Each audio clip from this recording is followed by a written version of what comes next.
There's something that your heart is urging you to do, Mm-hmm. something progressive, something that you're very curious about. Mm-hmm. And it's just a book to kind of help you, help encourage you, help inspire you to take the first little, I call them the hops of faith. Mm-hmm. Don't worry about the leap of faith. I get it. It's too scary. Just a little hop. Take a little hop. Take a little hop of faith. Yeah, exactly. On a small decision.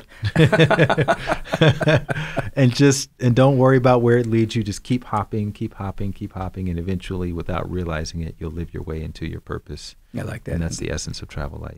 Peace and riches blessings. I am Michael B. Beckwith, the host of Take Back Your Mind.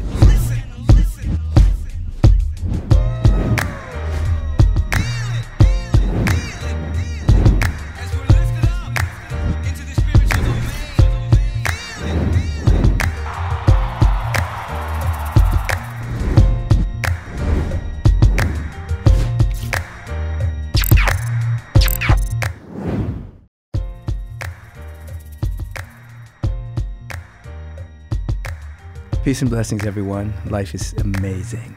In just a few moments, I'm going to be in conversation with Light Watkins. He has a new book out, Spiritual Minimalism, and more. We're going to be with him. He's going to be coming in just a few moments. But until he gets here, we have a question of the week.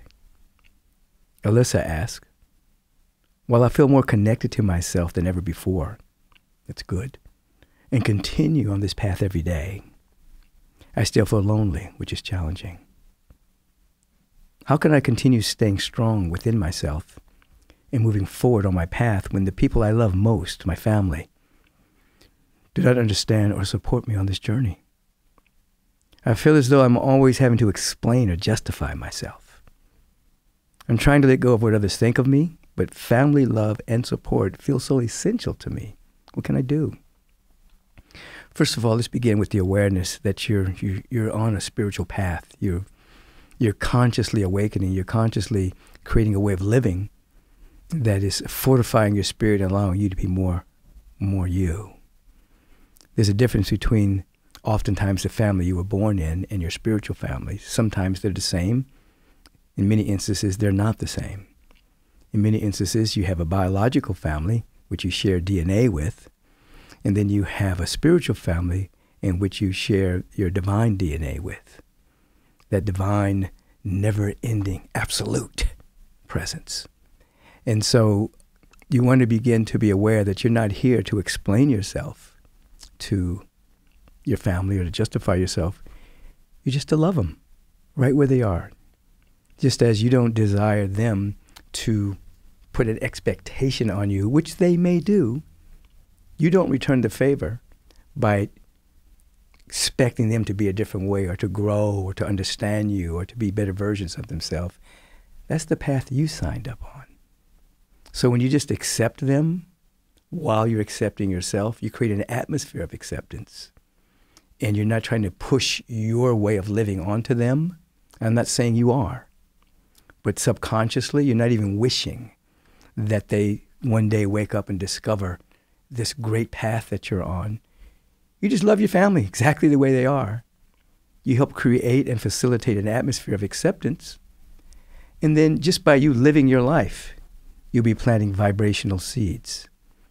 Now, when we talk about loneliness, when we talk about the word alone, when you break it out, it says all one. In your spiritual practice, you're going to come to a point where you can literally and metaphorically be by yourself and not be lonely. That's a boon in spiritual practice. That's an insight. That's a revelation. That's a sign of growth, where you could just be by yourself and you don't have an inner longing to belong to anyone, to anybody, to any family. You just love being alone because you're leaning into and have a tremendous amount of confidence in this presence that's never an absence. So that is something that's growing within you. So what you do now, you bless your family. You consciously see them as beautiful, wonderful beings. You don't justify your existence. You live your life. You accept them. And as you create that atmosphere of acceptance, acceptance will happen. And you never know how it turn out one day. One day they may say, wow, you're really different, and I like the change in you. Or you may not hear that feedback. But what will emerge is your spiritual family, of which you're writing me today. So in some way, shape, form, or another, you are a part of the Agape International Spiritual Family, either through podcast, Instagram, Sunday service, one of the books I've written. Your family is being made known to you, while your heart is staying large enough to embrace your biological family. Have a beautiful day.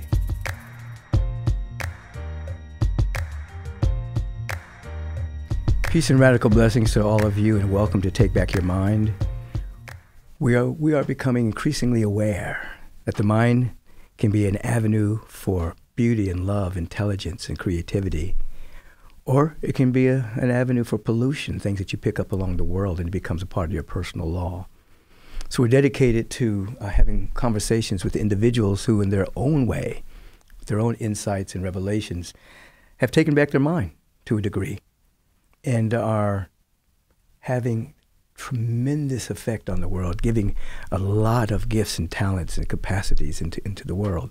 So today I have with me Brother Light Watkins.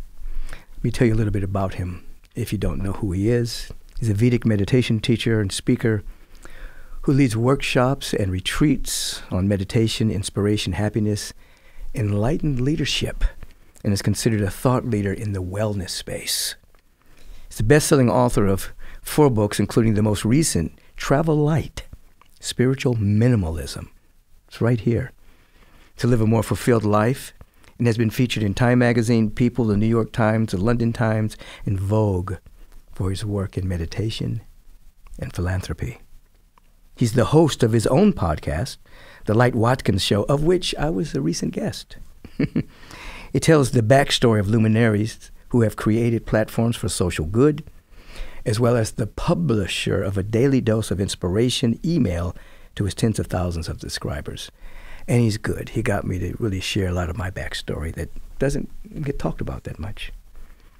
And in his online community, the Happiness Insiders, Light trains spiritual practitioners around the globe in the principles of inner work. How you doing, Light? I'm excellent. I'm feeling very honored to be here right now. I'm glad this conversation with you. Absolutely. You know, I've known you, but I've known about you for a long time. You know, even back in the days of back in Culver City, people were, do you know Light Watkins? Do you know Light Watkins? You should know Light Watkins. So we've been in each other's orbit for a long period of time. So tell us a little bit about your backstory. I mean, you were a model at one point. I was a model, I grew up in Alabama, went to Howard University. My grandson goes there right now. Oh, yeah? Nice. Yeah. And graduated there, worked in advertising for about 3 months, and that was my one and only, quotes, real job. 3 months? That's all? 3 months. And I resigned from that, and I started traveling light without realizing that that's what I was doing. Became nomadic, got into fashion, and it was interesting because, you know, when you think about fashion, the fashion industry, it's like a very superficial type of work. You're all, you know, it's just in front of the camera, you're moving. Right. But what's cool about it is that you had a lot of time, a lot of downtime. And during that downtime, I remember being at my girlfriend's apartment in Brooklyn, and she was getting ready for, you know, we were going to go out to dinner or something. You know, women sometimes take longer than men. Yeah. And I was just like sitting in her room, and I was looking at her bookshelf, and I came across Conversations with God, which I had been seeing over, because this is in the 1990s, so I think this is around the time it came out. Right. And I've been seeing and hearing about it, but I just thought it was like a religious book, so I never bothered to pick it up because I wasn't anti-religious. It's just I didn't really connect to religion. I grew up in the Bible Belt, so I went to church my whole life, but I just didn't really connect to a lot of the more fundamental religious principles. So I was thumbing through this book, and I discovered that it wasn't a religious book at all. As you know, it was a book where a very regular, normal guy was just questioning God about all the things that anyone who's experienced enough life will ultimately start to have questions about if they're more spiritually inclined. Right. And I did not put it down. I ended up reading it. That was volume 1. I went to the bookstore. I got volumes 2, 3, and I think there was 4 of them.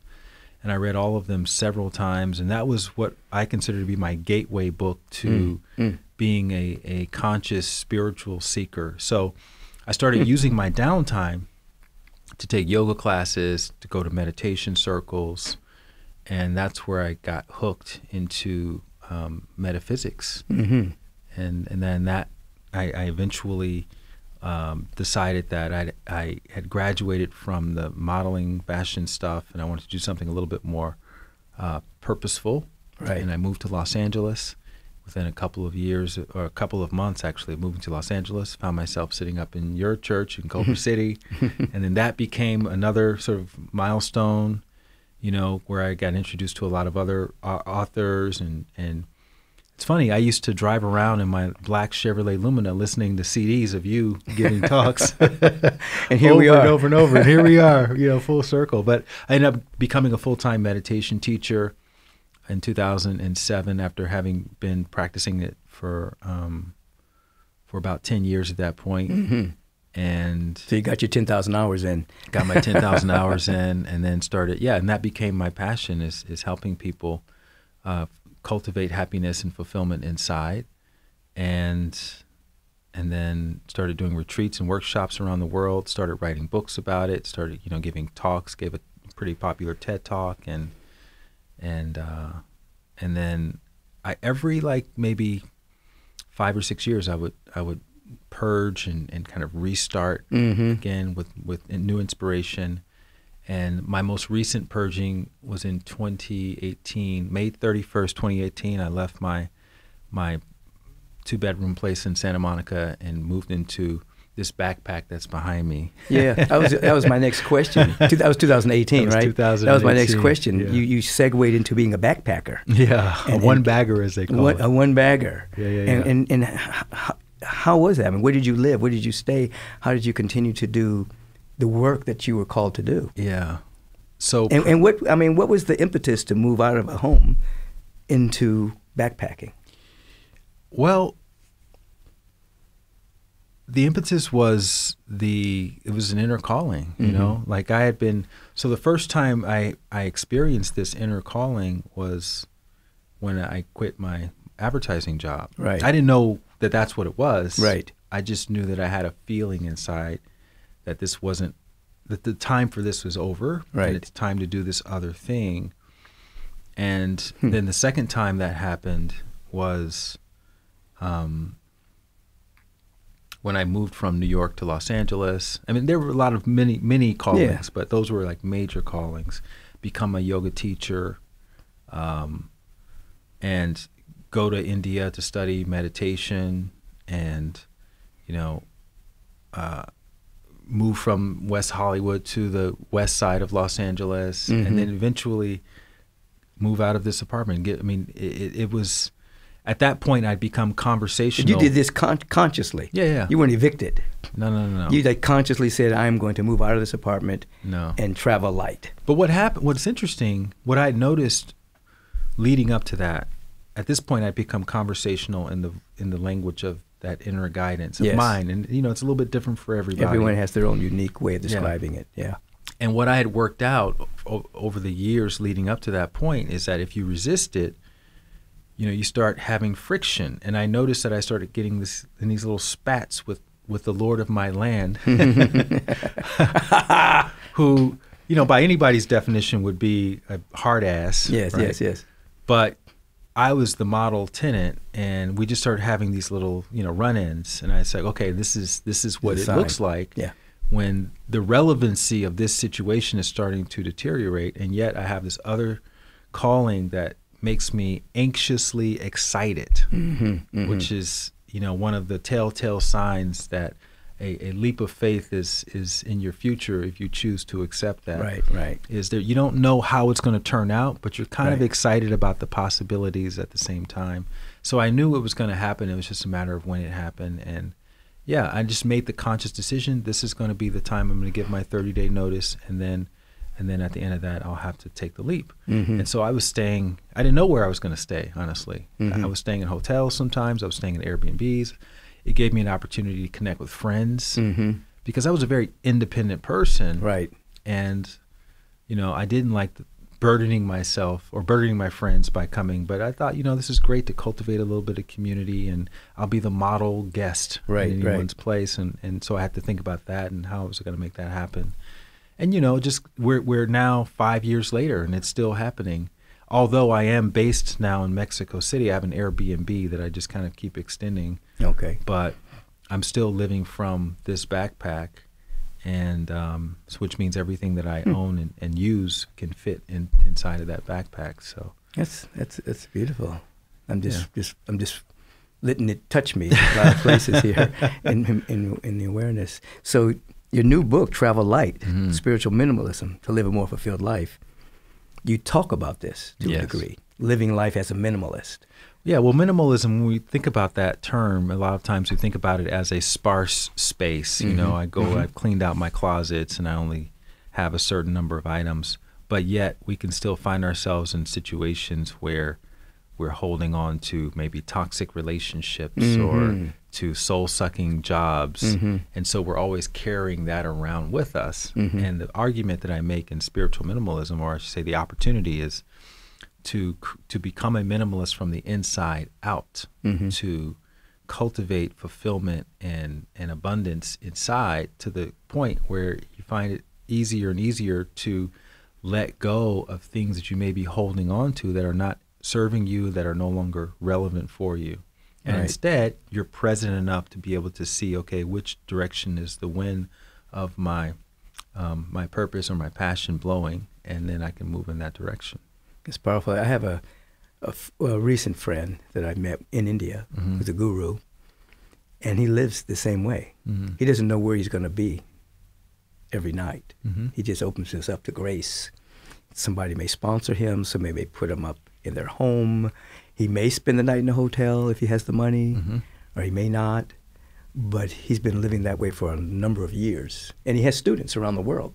So he may go stay with a student, and they may form a little gathering, and he may then offer Dharma talks and teach and this type of thing.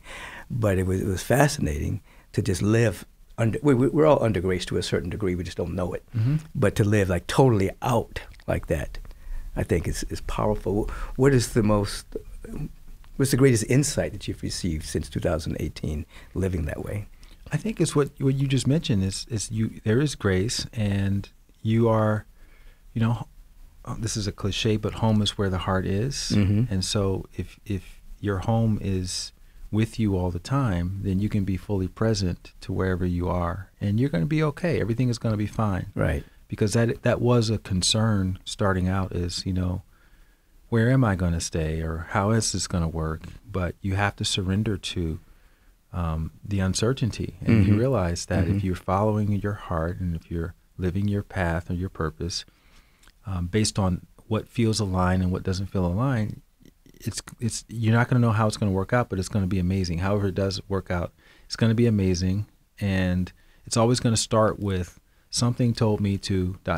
Right, but something is the name of the presence. Yes. Something told me. That's the name of the presence. Go up to this person and say something, or book this ticket to this place, or stay where you are. Right. But it's always something told me to, or something made me feel to move in this direction, and I did that. And so people will ask me, what do you miss? And honestly, I don't miss anything from the sort of more conventional life, because of you can't appreciate how much presence you will have from not having somewhere to go back to. Even during the pandemic, the pandemic was a time where it was like musical chairs. Everybody went back to their chair. I didn't have a chair to go back to. Right. So I found myself just renting an Airbnb in Atlanta for several months because my family was there, and that gave me an opportunity to spend more time with them. And then when Atlanta got too hot, then that's what inspired me to take the leap to go to Mexico City, which I had visited a couple of times, never envisioned myself necessarily living there, But now I've been in Mexico City, basing myself from an Airbnb down there for about two years now, and while I'm traveling and stuff. What does your family think about you? Well, not that you care. Yeah, no, but I've been I've been marching to the beat of my own drum for so long that they're not, That's it. Oh, that's just Light. That's just Light. Yeah. I wasn't named Light by my parents. Well, so I understand. that in and of itself was a whole thing. Yeah. And becoming a meditation teacher and quitting my conventional job and, moving to foreign countries without speaking the language and becoming vegetarian and vegan. Right. I mean, that's where I really broke them in, was when I was vegan. Right. And then going back to Alabama. With a soul food. Yeah. Or whatever that kind of whatever the kind of food that's called. I remember going to obesity to food. Cracker Barrel, and I'd order the garden salad, and they would, it would have like ham in it and cheese, all this ham like and cheese, ranch dressing, all this stuff, and I'd say, "Can I have a garden salad, but without the ham, without the garden?" And they'd all start rolling their eyes and apologizing. "I'm so sorry. He's from California." I apologize for you. Yeah, you're apologizing for me. Right. I remember those days. So, during that whole period, I think that's where they just kind of figured, okay, he's different. Yeah.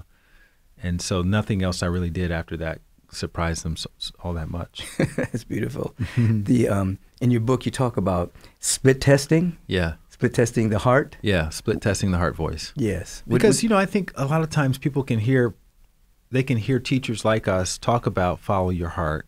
Right, everybody has heard "follow your heart" before. Right. It's the name of a cheese now. Right, and sure. they attended Agape before the founder of that. Yeah, before she passed over, she was a member of Agape. Okay. Remember when she gave me one of her first "follow your heart" cheese? Yeah, yeah. And it sounds great.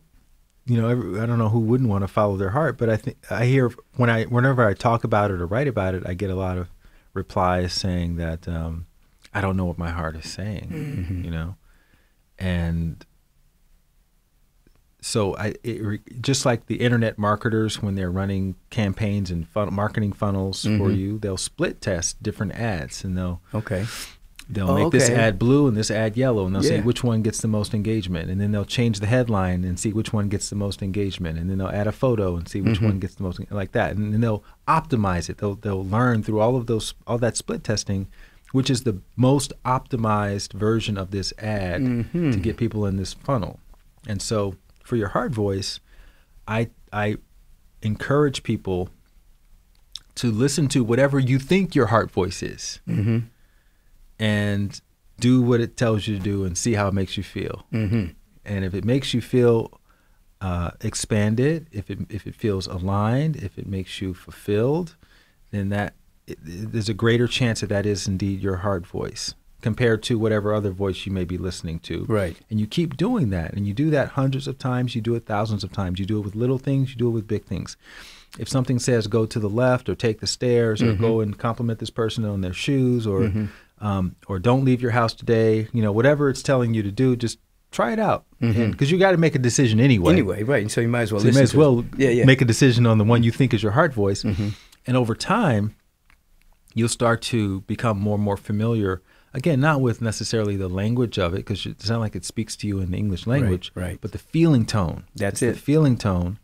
And then once you become more familiar with the feeling tone, then it'll be easier and easier to follow it. Because in the early days, it can sound like the still small voice. And I say you don't want it to sound like the still small voice because it's too easy to ignore when it's still and it's small and it's quiet. You want it to be a loud, annoying voice. Bug you to doing the right thing. Like a roommate, and you're late on the light bill. And the roommate's not going to let you do anything else until you pay that light bill. Right. So I know that. Yeah. So that's how you want the heart voice to sound. You want it to be loud and annoying, and the only way it can be loud and annoying is if you're cultivating it from within and you're following what you think is that heart voice. And it may take you a couple years, but you got to put in the work one way or the other. You got to put in the work. So what happens is you keep split testing. You keep testing until you hone a kind of inner listening. That's right. And then you're able to tell the difference. Yes. This is the heart voice. This is the voice of the world. This is the voice of my mother. This is the voice of that science teacher I had the when I was fear in the 6th voice grade. and the social conditioning voice. There's 1,000 voices in there. Right. Right. And the other thing, and I know you know this already, but just for the audience, the other thing about the heart voice is people imagine that it's this, it's going to point you in a direction that's going to make you comfortable. No, yeah. No. And that's the exact opposite, actually. No, because if you're going to grow and become a different version of yourself, right. That's not comfortable. That's right. Change is not necessarily comfortable. That's right. So it points you in the direction of where you're going to grow. Yeah. Not least resistance. Yeah. And then when you look back, you're grateful. Yeah. Because you don't exist as that being anymore. So I'm relating to your story, because as I think about starting Agape years ago, I mean, my world, talk about the landlord, it's like where I was kept shrinking. And I was doing a hell of a good job where I was. It was like I wasn't doing anything wrong, but the universe was shrinking for me to the point where I wasn't getting any satisfaction where I was, other than a paycheck. And I finally yielded to this voice saying I was supposed to start a community. I didn't want to start a community. I had full-time clientele, was doing seminars, was speaking. That was good. I had my weekends off. But the voice was unrelenting, and it created circumstances, like your landlord, created circumstances that I couldn't deny. Finally, I yielded to it and went on into the realm of uncomfortability, because I didn't know what I was doing. But the voice provided everything necessary. Well, you had the crook in your neck, too. I had the crook. Couldn't turn my attention to the right until I said yes. Then it actually said, it popped into place. Yeah. And I haven't had that issue. And if I do get the issue, I know I'm resisting something. Right. Yeah. And it's so, it's so satisfying to get to a point where you've questioned it enough, you've pushed back enough, and you've had enough evidence to see that, okay, when I say yes to it, it's like you and I were talking about working out earlier, right? And I've likened that heart voice to a trainer in the gym. Yeah. So if your objective is to grow, to get stronger emotionally, physically, spiritually, whatever, that is going to require some degree of resistance. So the trainer is not going to make you comfortable. That's the trainer's job, is to push you past what you would do on your own. Absolutely. That's why you have a trainer. Absolutely. And so like that, the heart voice is like, okay, get on the bench. We're going to add a couple plates on here that you wouldn't probably put on to this, this barbell. Don't worry, I'm going to spot you. Right when you start struggling the most, I'm going to come in with my two fingers and I'm going to help you lift it up. I'm not going to lift it up for you. I'm going to help you. I'm going to give you an assist. Yeah, I'm going to give you an assist. But you're up there struggling, sweating and gritting and all that with the bar. But it's a little bit easier because you have the backing of the universe or nature or God or whatever you want to call it. But that's what you get to learn. And then you get off that and you're like, you're so satisfied that you were able to do that. Yeah. But that's what you get to learn, because you were talking earlier about leaning into the feeling that it's going to be okay. Yeah. If I don't know where I'm going to sleep tonight or next week or whatever, but you have the feeling tone that it's going to be okay. And I think a lot of our work is to help people get to that feeling tone. You may not like a condition, a circumstance, or a situation, but if you have the feeling tone that you can lean into, that feeling tone eventually becomes a way out of no way. Right. It becomes an opportunity. It becomes a possibility. But many people have, I call it fear phobias. They don't want to feel their fear. So they do a lot of busyness, or they do some exogenous drugs or whatever the case may be. So they don't feel the fear. Yeah. It's still there. But they don't. But they end up blocking out that voice, and they never get to the feeling tone of, it's all right. Yeah, and the trainer's not going to let the barbell drop on you. They're going to make you feel like you can lift it yourself, but you can trust that, okay, they're spotting me, so one way or the other, this bar is going to get up. It's going to get up. Yeah, it's going to get back up. Yeah. And I think that's next time you get a little stronger. Next time you get a little stronger. Yeah. But it's not going to get comfortable. No. You're not going to be comfortable at all while you're growing and stretching. And another thing you said, too, I love it. I work out 4 times a week. And it's not like, super heavy lifting or anything. It's just, but psychologically, when I finished, it's like, okay, I've done that. I did that I don't want to go too many days without that. Just like you don't go any days without meditation. I want to have all it's more of a way of living. It's not like a to-do list. It's like, this is how I live my life. I eat this, I drink this, and it's not like discipline. I call it the blisscipline. It's just a life of bliss. Now, on this, you also talk about the fact, in terms of somebody finding their purpose, you talk about using your curiosity to lead you to your purpose. Right. Yeah. You don't have to look for your purpose. Just follow your curiosity, and your purpose will find you. That's what I say. Yeah. And so let me give you an example, okay? I mentioned that I moved to Los Angeles. A couple months later, I'm in Agape, loving the experience. We've talked about that on our other interview. Yeah. And then a couple of months after that, I'm in a yoga class in West Hollywood, and there was the yoga class of a teacher whose class I had taken one time in New York when I lived in New York. He had just moved to Los Angeles a couple months before I did, and the reason I went to that class in New York is because my girlfriend drugged me to his class. Not drugged you with drugs. Drugged. She dragged me to his class, yeah. And she said, "This is the most amazing class. You have to come." But it was in a very inconvenient part of town. But eventually I relented, and I went, and I was like, "Oh yeah, I could see. This is why she was wanting me to come here." So anyway, I ended up in this guy's class again, and turned out, he remembered me from the class in New York, because that was years before. Because he remembered my girlfriend, and he had a crush on her, and he's like, "Oh, you're the guy that ruined he had a crush on your girlfriend." He had a crush on my girlfriend. But he ended up breaking up with his girlfriend. I broke up with my girlfriend. We both moved to Los Angeles. We went down and got a coffee. Turns out he was going to Agape as well. Wow. And so we connected over that. And then we became fast friends, and he would always bring up the subject of meditation. "Have you meditated today yet?" And I was an occasional meditator. I wasn't that enthusiastic about it, but I liked doing it because it was something that was novel. But he liked to do it all the time. And he ended up introducing me to my meditation teacher later on. So anyway, it was just a matter of following this curiosity. Let me go and see what this class is all about. I see. Curiosity in his class. It's your whole life purpose. Exactly, yeah. But I didn't know that was happening. Right. The first one was, let me appease my girlfriend. Right. I was curious about that. Right. Going to this class, and then moving to Los Angeles from New York, following my curiosity there. There's no way I could have known during any part of that journey that it was going to lead me to having a conversation with you. Right. On Plus, you didn't even know Agape existed at that time. I didn't even know Agape existed, no. Yeah. But, I could keep going on all the little points along the line, and it's like I was just being curious. Yeah.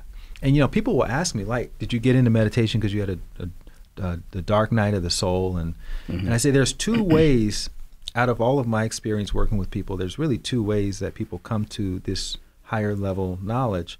One is through the dark night of the soul. The other is through curiosity. You have people who are they just have these questions, and there's no answers. Yeah.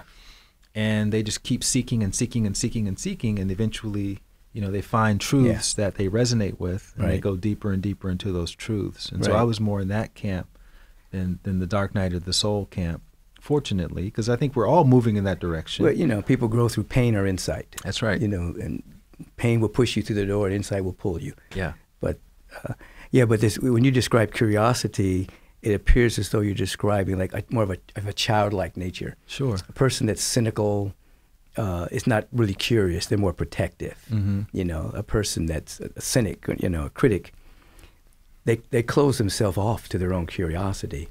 So if you're curious, you have to be kind of open. It's like, I don't know what this is, but I'm going to go check it out, rather than, I'm not going to be taken. I'm not going to be hurt. I'm not going to do anything that's going to make me look foolish. So curiosity it's really a high state of consciousness. In David Hawkins' hierarchy of consciousness, he talks about the fact that gullibility is way higher, vibrates higher than cynicism or skepticism. That even if you do get taken on your path, but you're being open and curious, you're vibrating higher than someone that's not doing anything. I'm not going to be taken. I'm going to be a cynic. I'm going to be a skeptical. So curiosity is a much more open space to be. Where is this leading me? It reminds me of this. So prior to going to India to study meditation, which I was really curious about doing, so much so that I was taking that leap of faith, I didn't have the money to do that, right?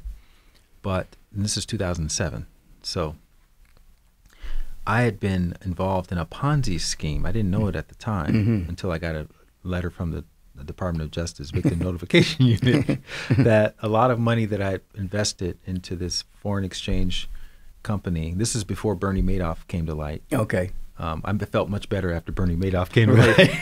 I was embarrassed. By comparison. Yeah, I was embarrassed before that, but I had lost probably $75,000 or something like that, which was a lot of money for me at the time. I was 20. I was like 32 years old. That's or something. a lot of money. It's a lot of money.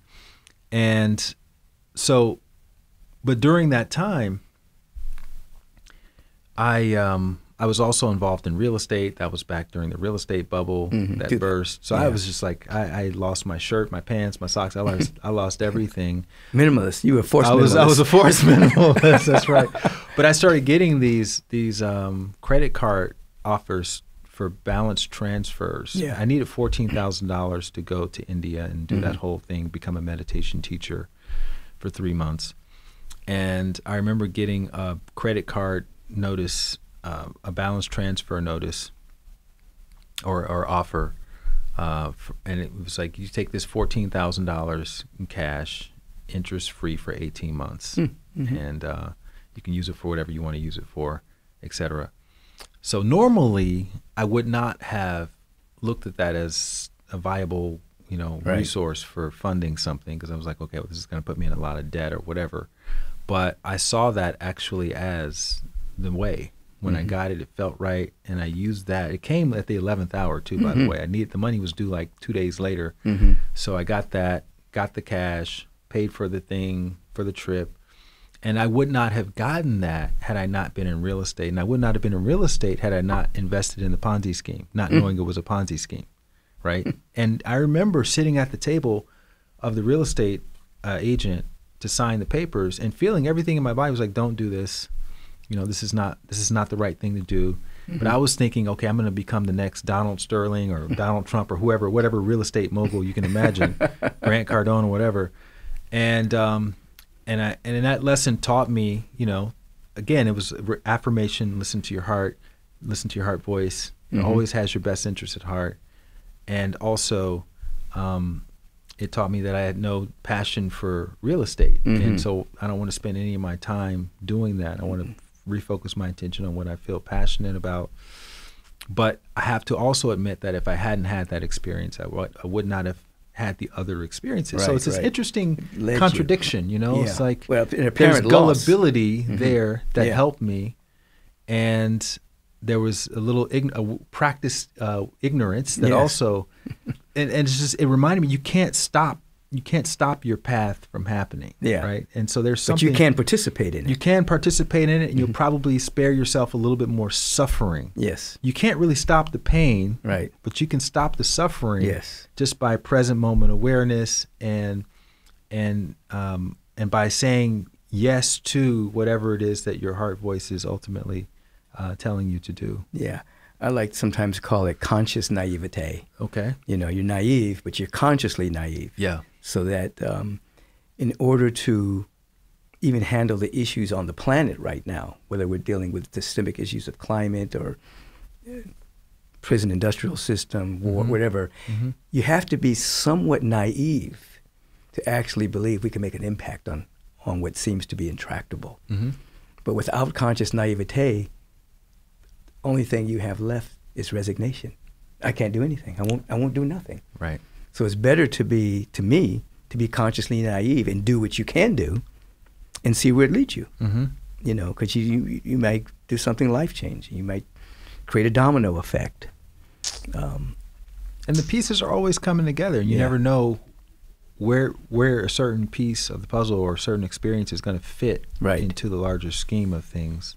For instance, I had a brother have to do time in jail for some white collar stuff that he was helping my father out. It was his part-time job, and they were really after my father, and they used him as a pawn. And anyway, he ends up in jail, right? Not your dad. Now, well, my dad ended up in jail too. Both of you. Yeah, yeah. Okay. But my brother was really more innocent, Right. Right. in the whole situation. And I had written this meditation book, this how to meditate book called Bliss More, How to Succeed in Meditation Without Really Trying, which I thought was a pretty decent book. But none of my family ever read any of my books, as is the case sometimes. The boy from Nazareth, they didn't like him too much either. that dude from Nazareth, he doesn't know anything. What's he talking about? Anything. Kingdom of Heaven's within. But because when you're in jail, apparently there's not a lot. I wouldn't know this, but there's not a lot to do. Right, right. They said, okay, can you send me your meditation book? And, I ignored it. I was like, I'm not going to go through all this for him not to read the book. Right, right. But he asked me 2 or 3 more times. Right. And then finally I said, okay, well, maybe he's serious, so I'll send him the book. So I sent him the meditation book. He starts meditating, right? This is someone who would never otherwise meditate. Right, right. He once told me his biggest problem was not having enough money. He just needs more money, and that would solve all of his problems. Yeah. So, which a lot of people, they have that still believe understanding. that. Sure. So I'm visiting him on occasion, and one day I'm sitting up in the prison visitation center. He and I are talking, and then he points at this guy in the corner, and he said, "You see that guy over there?" I said, "Yeah." He goes, "That's the head of the meditation club at the prison. I handed him your book. He read it. He loved it. Now he's teaching other prisoners how to meditate. Did he start that because of reading your book? Yeah, my brother read the book. Yeah, and gave it to this guy. And this guy started the meditation club at the prison. After reading your book? After reading my book. So you did that pebble you dropped in the ocean. So my brother had to go to jail for that to happen. In order for this to happen, And again, it's like you have to keep the camera rolling always. You can't judge your experiences. You can't do a snapshot. No. You have to see the whole reel. Yeah. Even other people's experiences. Right. Because we're all being used. Yes. In really interesting and creative ways. Yes. And so I've just learned that more and more. And those kinds of experiences are so affirming that even when I'm having something happen that I'm not quite sure why it's happening, or it seems contradictory to me following my heart, and I'm not supposed to be suffering in this way. And it's like, okay, well, this is a part of it too. Yeah. It's like the universe is progressive, and everything really, truly is working together for good, because it can't work any way else. It's a progressive universe. Yeah. And again, going back to when we participate with it, then that's when the suffering is lessened. You can't, like you said, you can't really stop painful things from happening. Right. But you don't have to make a story out of it and suffer with it the rest of your life. Yeah. You may feel completely turned around, but you can still do what you're curious about. You can tap into that childlike curiosity. And that's what my brother was doing when he said, send me the book. And he asked me 2 or 3 times. Does he still meditate today? No, he doesn't. He's out of prison now. So he didn't have to. He doesn't have to. But, he wants more money, right? He did his part. His part was to give the book to the other guy. Right, to start a club, a meditation club in prison. In the prison. Right. Exactly. Yeah. Yeah. So I'm sure the meditation still affected him in some way. Yeah. It's probably different than he used to be. Exactly. Yeah.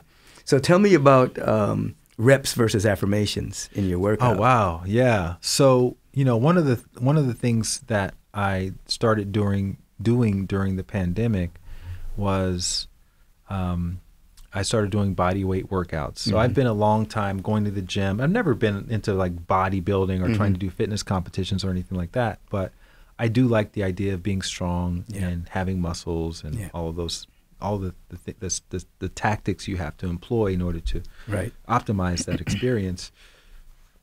But at the same time, when you go to a gym every day, right, it can be a little bit of a nuisance. And, you think about, oh my God, I don't really want to go to the gym. And because there's so many things about it. Oh, you got to get dressed. You got to go to this place. You got to, go and lift these heavy ass weights. Like Ronnie Coleman, the Olympic weightlifter. Yeah, right, said, right. Everybody wants to be big, but nobody wants to lift these heavy ass weights. Right.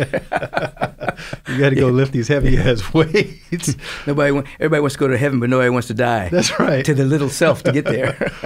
But you also know that you're going to feel better for having done it at the same time. So I'm starting to think, okay, well, how can I optimize this experience? And I started doing the body weight stuff, and I started just doing one exercise a day, right? So I still do this routine to this day. So Mondays I would just do push-ups, just get down and do.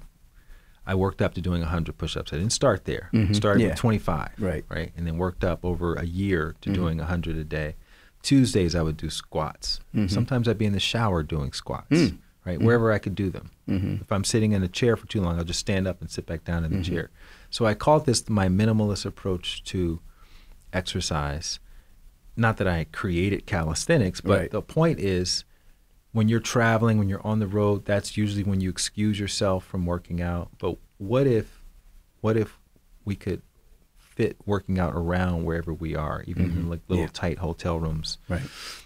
And one way I found that made it a lot more interesting and fun was to replace counting reps with affirmations. Yes. So for instance, just to keep it really simple, let's say you're doing an exercise that's 5 reps.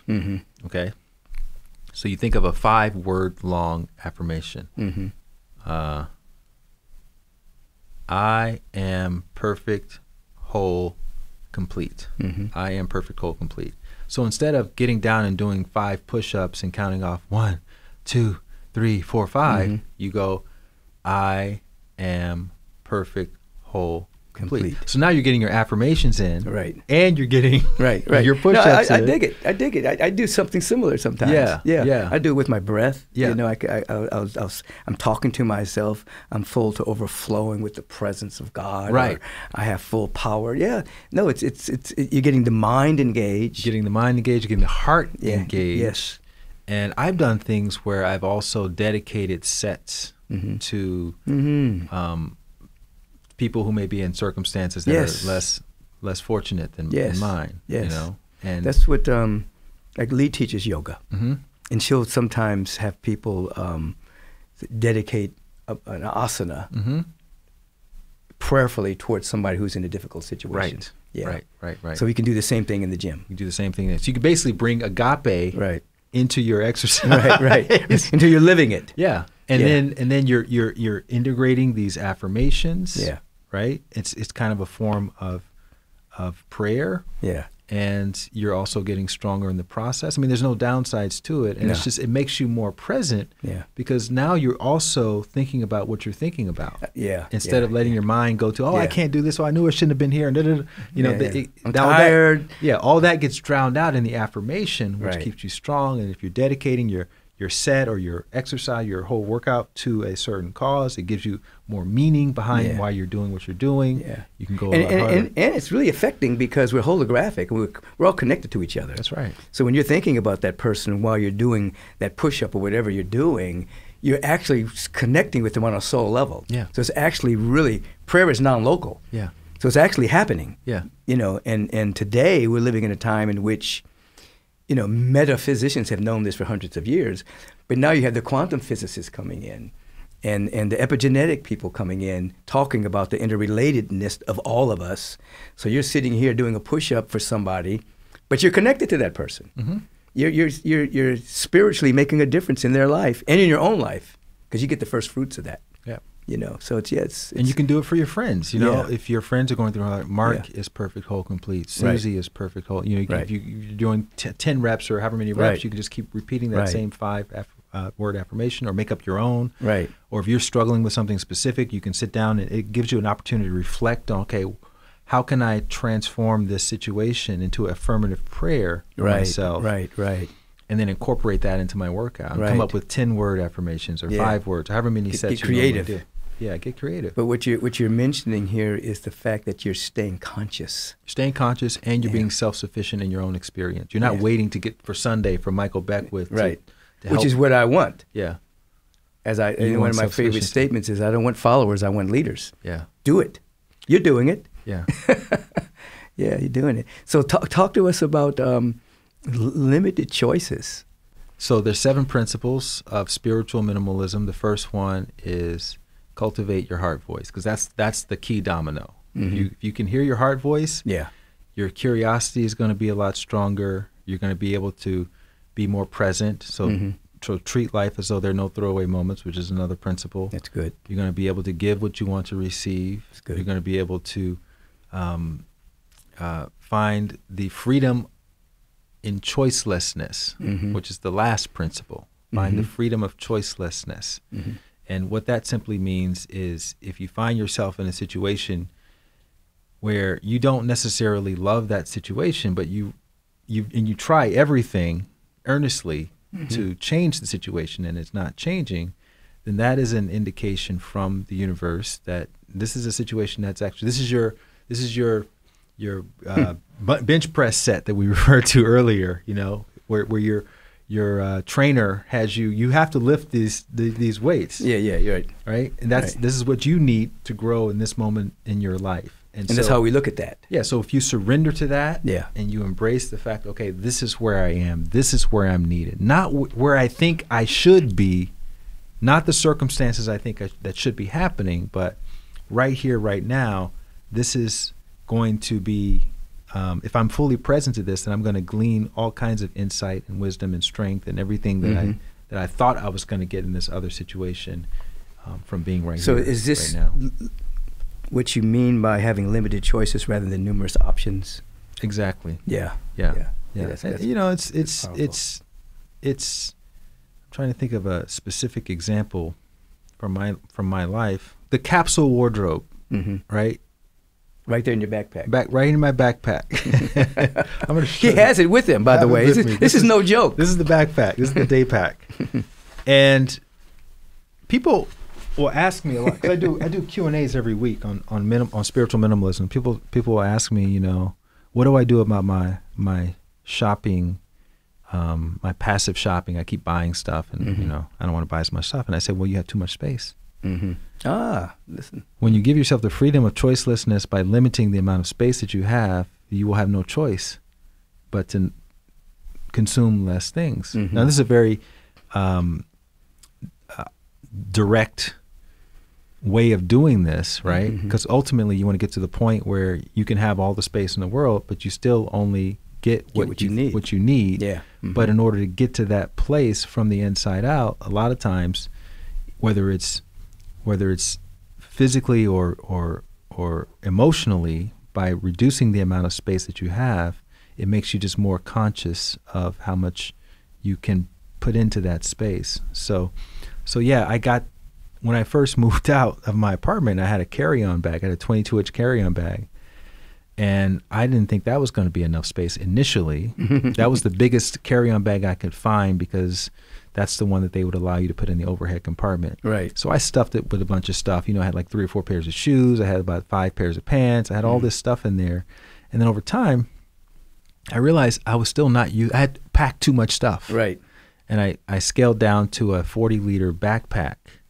And then, you know, I had to get rid of maybe a third of my stuff. And then after another year, I realized, okay, I still have too much stuff. And I got this day pack just to have something to walk around with when I would go to a new place, because I don't want to carry my whole 40-liter backpack. Right. And I realized that's all I needed. And I still have too much stuff. I still, you know, oftentimes. Remind me of, what's that comedian's name that talked about stuff? Oh, George Carlin. George Carlin. Yeah. He makes fun of the human race. Yeah. You know, you move from a big place and you still have all this stuff, and you know. Yeah. He was great. To talk about that. And it's true. You know, a lot of times we think we need stuff that we don't actually need, and the only way to really find out about it, if you need it or not, is to just not have it. Right. The Henry David Thoreau, when he went to Walden's Pond, and just to get away from society and meditate, he discovered that as well. And at one point he got to the point where he had found a rock or a stone or something, and he'd put it on the shelf, and he would look at it every day, and he realized he had to dust it off. He realized that this was too much. He didn't need the stone. Yeah. Put it back outside. And so he lived, lived consciously with having the minimal amount, but felt like he had everything. Yeah. You know.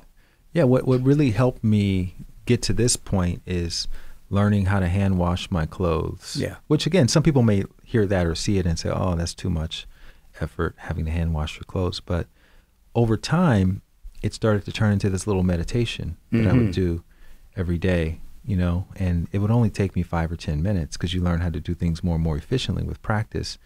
But that meditation, you know, ultimately what we want is, we want everything in our life to be a meditation. We want washing dishes to be a meditation. Absolutely. You want drinking your tea to be a meditation. You want walking down the street, having a conversation. And all that means is you want presence. Yes. See, people think time is our most valuable asset, but it's actually presence that's our most valuable asset. Because if you can have all the time in the world, but if you're thinking about what didn't happen yesterday or what might happen tomorrow Holding that you're on to worried some about, regret or resentment. yeah, you're missing all kinds of rich information and opportunities in the moment. Right. So if you can cultivate that presence, you can be standing in line at the post office and having the most profound experience available. Absolutely. You know, back in the day when we used to wait in line at banks, so we don't do that anymore because you have ATM and online and all that. But I remember going into the bank and I would count how many people were in front of me, and I knew I had that much time to meditate. I do breath work. And sometimes I would be having an epiphany, and the teller would say, "Can I help you?" I would say, "Oh no, not too soon. I'm having a moment here. You can go in front of me." You know. But yeah, it was like that didn't bother me waiting in line, because it was just a moment, just watch my breath, do my inner work, and then next thing I know, it was my turn in line rather than, I got to get out of here, man. I do that now. Like I purposely park. I'll park a mile away just so I have an opportunity to walk. Yeah. And, you know, have that little present moment meditation experience as I'm walking. Even coming here today. Right. I could have parked at the garage across the street, but I decided to park, you know, about 4 blocks away to give me an opportunity to walk here. Just walked on over. Yeah. Walking is also very healthy. Yeah. And people will complain, "Oh my God, you know, there's no parking space." Well, that's the freedom of choice. Now you have freedom of, you can only park 4 blocks away. Right. So celebrate that. Celebrate that time you have to go from wherever you had to park up to wherever you're going, and know that whatever you think is going to happen in the destination, you can access that on the way to the destination. Absolutely. Right? And I tell people, there's nothing that's going to happen tomorrow that's going to make you happier than you're able to be right in this moment. Absolutely. So if you want to be happier tomorrow, you got to get happy right now. You got to be happy right now, man. And what's that mystic's name? American, yeah. He tells the story of his wife was always late. I mean, he would lie to her and say, "Baby, the dinner starts at 6. Didn't really start till 7, you know. But she'd find a way to be late anyway. So one day she's in New York. They're in New York. He has an appointment. He says, "Let's do lunch, but you got to really be on time because, you know, I got to be at this appointment." So she's late. So he's waiting in Central Park. And his mind starts to go crazy. She doesn't respect me. She doesn't respect my time. He's ruminating about the lack of respect. And then he stops and he says, "My wife loves me. She respects me. She just has a casual relationship with time." He said, "I can use this time to meditate." So his wife gave him all of these opportunities. Every time she was late, he's smiling and meditating, you know, and it changed his whole perspective on his wife. He's no longer mad at her. There's no resentment. "Thank you for the time to meditate. You gave me 8 minutes. You gave me 20 minutes. You gave me a really good 25 minutes, babe. Thank you very much." So it's basically taking the condition you're in and saying, this is your limited choice. You can't change this circumstance. Right. That person is going to be late. There's going to be 5 people in line. There's no parking over here. So you take that limited circumstance, and there's only a limited choice. So you might as well be happy. Right. You can't do anything else. Right. That's called take back your mind. Yeah, exactly. And that is the essence of freedom of choicelessness. Yeah. Well, one other thing before we close out, and I noticed you've worked with some high-profile athletes and things of that particular nature, and assisted them in meditation. I've had a similar experience with some of the Lakers that were in the bubble. They were having some difficulties, so we worked together on Zoom. Only thing about that experience, instead of getting paid, I wish I would have asked for a ring. So you guys win the championship. Right. I didn't do it anyway. But you've worked with some. What have you noticed when you bring these individuals to focus, to meditation? Well, athletes, you know, more than the casual meditator, I think athletes are really interested in the benefits of the practice. Yeah. And also they understand process. You know, you're used to practicing things. Yeah. I think we have a tendency as normal people to sort of underappreciate the value of practice, and then we'll wait until game time to want to go practice shooting free throws. Like weekend warriors. Yeah. It doesn't work like that. I remember getting a call once from some woman. She was going into labor I think she was at like 36 weeks pregnant or something. And her doctor kept telling her, you have to relax, you have to relax. And one of her friends had studied meditation with me and said, oh, we got to call Light Watkins and get him in here to teach you how to meditate. At the last second. Yeah. And I said, it doesn't work like that. I can't come here and teach you how to meditate while you're already going through the crisis, into or the crisis of birth. Premature labor. Yeah. I said, you meditate so you don't find yourself in those kinds of situations. So yeah, I think athletes are, they respect the process a lot more, and so therefore they're much more enjoyable to teach than someone who doesn't respect the process as much, because they understand that, okay, this is just the beginning, and with continued practice, I'm going to embody this a lot more, and then ultimately what you want is you want them to win a championship so that you can say, okay, meditation was responsible. Assisted, right? Yeah, was assisted with that. So yeah, that's been a fun part of the job, is getting to work with people who you can actually see the fruit of their work on the, because it's, you work with civilians. Mm-hmm. It's hard to and say I don't know if it's working or not, but if you had a chance to really look at their life, someone who's studied in these kinds of practices, you can point to maybe 100 things that can indicate progress. Oh, how you're sleeping at night. Right. How much less worry do you have? How much less worry do you have? Yeah. How much more forgiveness or compassion do you have compared to you a year ago? Absolutely. Not compared to me, because that's what they'll do. They'll compare ourselves to you or to me. Yeah. I'm not look at your own journal. I'm not like the Rev yet. But yet they're still having these sort of micro benefits, and that's usually how it starts. But just like you handing your book to your brother, and that book led to a meditation club starting in prison. Just thought you just had it in a book. When people begin to understand that their little micro changes are significant and have great ramifications that in the beginning they can't even see. Right. It just feels like they're the same person until something comes up and they realize that used to really bother the hell out of me. Mm-hmm. Why does it bother the hell out of me anymore? What happened? Why doesn't that disturb me anymore? Something changed, but they didn't notice when it changed. Yep. Because it comes like a thief in the night. It's like, oh, I'm different. That reminds me, I had a woman, a lawyer, a really high-powered lawyer in New York who I taught to meditate many, many years ago. And she was, the New Yorkers are very type A, so she was religious about her meditation. She came back a year later, and I was teaching a new group of people to meditate. And I got to a part in my training where I was saying, you're going to feel more adaptable. Mm-hmm. And she said to me at the end of that session, she said, Light, I haven't felt very adaptable at all.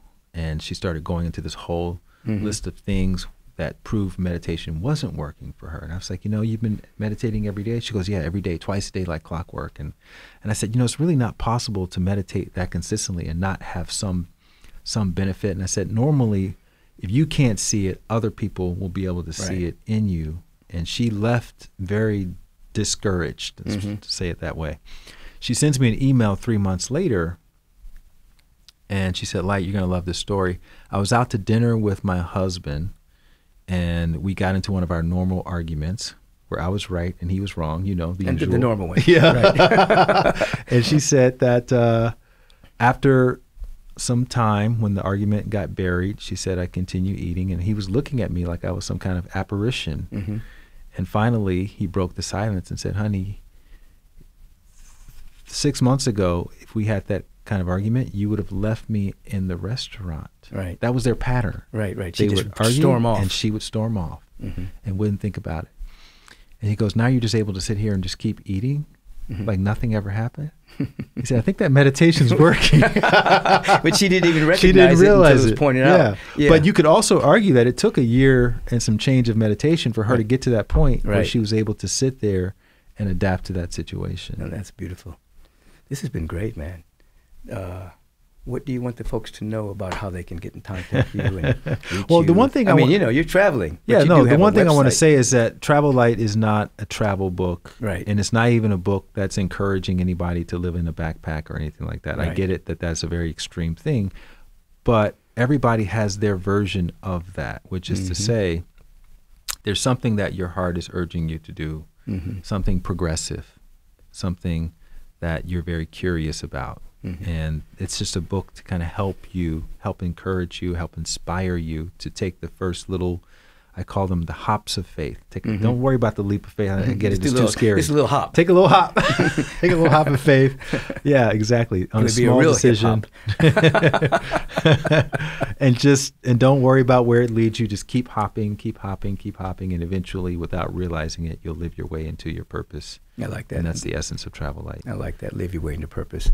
And then if you want to find me, I'm at Light Watkins on all the socials and lightwatkins.com. Beautiful. I realize that I don't want to be like a consumer, so I don't buy a lot of stuff. I buy what I need. So I realize at the end of most of the month, the only thing I've circulated money for is for other people.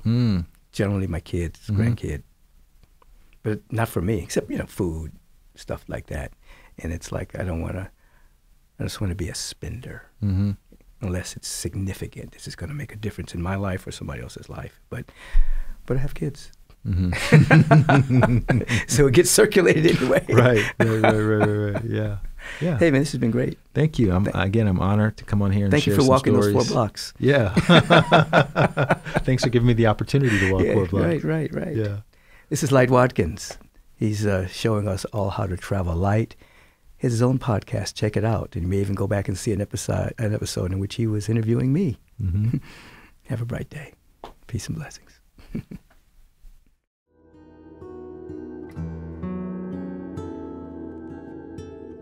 Blessings and peace to you. The foundational piece of Take Back Your Mind is a moment of meditation. Return within in this moment. And remembrance that we just had Light Watkins here in the studio, who, like myself, is a meditation teacher. We turn ourselves inward, the attention, that is. And we allow ourselves to breathe into the awareness of such gratitude, such thanksgiving, such dynamic appreciation, that right where we are, the fullness of life is. Just allow yourself to be grateful. And then begin to wrap your attention around the feeling tone of gratitude. Let's contemplate gratitude. Let's contemplate thanksgiving. Let's contemplate thankfulness.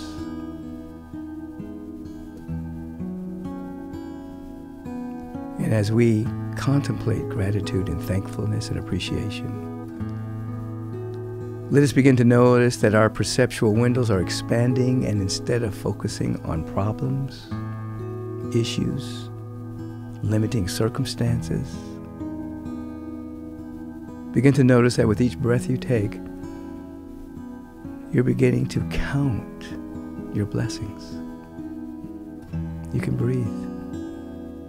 You can hear. And the blessings go on. In this moment of meditation, we begin to see that which we appreciate appreciates. We appreciate the blessings. And then blessings appreciate in our life. We discover and activate more. Be still. And bring your attention around the feeling tone of thankfulness, gratefulness, gratitude, sacred appreciation.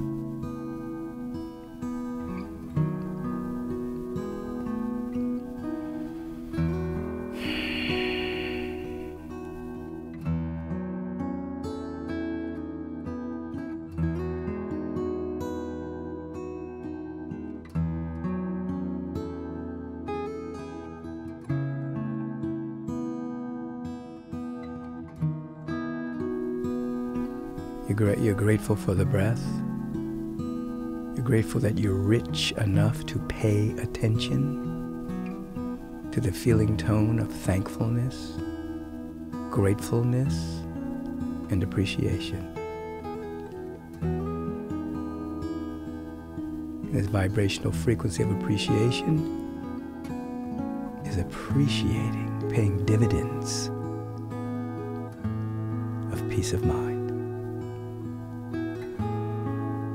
We give thanks for this. And so it is. Amen. As you open your eyes, I celebrate the divine in you, as you go forth from this day, being an exclamation point of great possibilities. Take back your mind. Have a beautiful day.